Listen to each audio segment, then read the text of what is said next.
मोदी सरकार की कैबिनेट बैठक के बाद सरकारी कर्मचारियों के लिए बड़ी खुशखबरी है। मोदी सरकार ने यूपीएस यानी कि यूनिफाइड पेंशन स्कीम को मंजूरी दे दी है।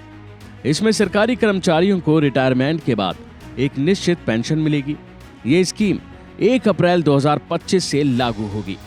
इस पेंशन स्कीम को लेकर काफी समय से विपक्ष केंद्र सरकार पर हमलावर था, तो वहीं मोदी सरकार ने इसको मंजूरी देकर एक बड़ा फैसला लिया है और केंद्रीय कर्मचारियों की बल्ले बल्ले हो गई है।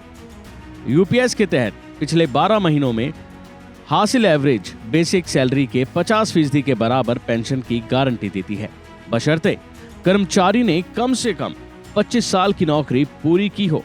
इसके साथ ही कुछ और भी प्रावधान इसमें किए गए हैं, लेकिन आइए बताते हैं आपको कि यूपीएस, एनपीएस और ओपीएस में क्या अंतर है और इनके प्रावधान क्या हैं।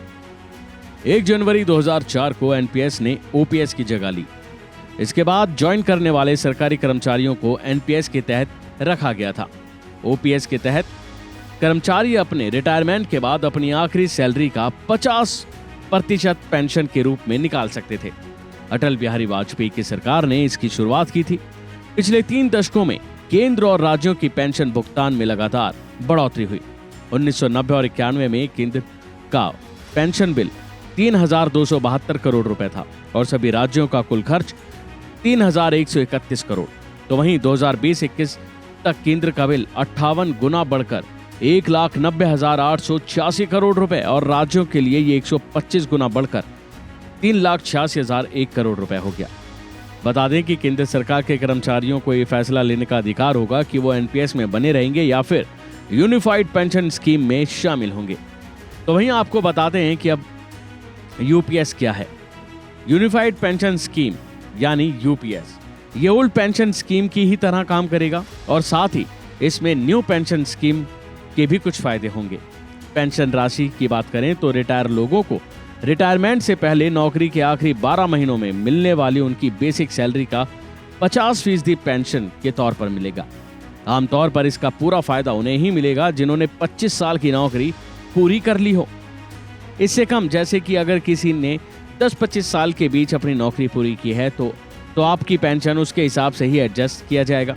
बात करें फैमिली पेंशन की, तो अगर कर्मचारी का निधन हो जाता है, इस हालात में उनके परिवार को पेंशन का 60% हिस्सा और ये रकम कर्मचारी के निधन के तुरंत बाद परिवार को मिलेगी। मिनिमम या न्यूनतम पेंशन बताएं तो अगर किसी कर्मचारी ने कम से कम 10 साल की नौकरी भी पूरी की है तो उन्हें भी हर महीने कम से कम 10,000 रुपए पेंशन के तौर पर मिलेंगे। इसके लिए सरकारी कर्मचारी अपने वेतन का 10% यूपीएस योगदान देंगे।